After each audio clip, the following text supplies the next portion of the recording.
La France doit préserver la propriété et la gestion publique de nos barrages qui représentent 14 % de la production nationale. C'est un enjeu de souveraineté et de sécurité pour les populations. Il y a 20 barrages dans la vallée du Lot et de la Truyère en amont immédiat de ma circonscription.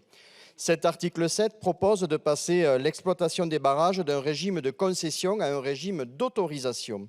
Ce choix implique une perte de contrôle public sur les barrages. En effet, avec un régime d'autorisation, l'État perdra sa capacité à imposer à l'exploitant les investissements stratégiques d'entretien, de sécurité et d'augmentation des capacités de production.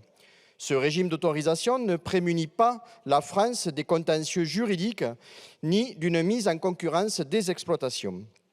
Enfin, ce choix implique qu'au moins 40 % des capacités hydroélectriques soient mises aux enchères par EDF. C'est une privatisation donc de 40 % de notre électricité hydroélectrique.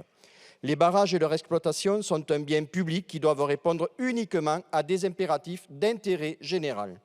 Votre réponse aux injonctions de la Commission européenne est une réponse panique et insécurisée juridiquement.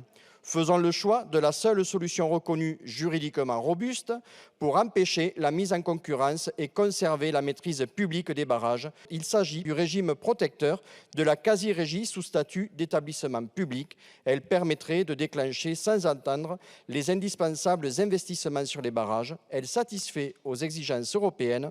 Elle serait une première étape de la reconstruction de la maîtrise publique de l'énergie.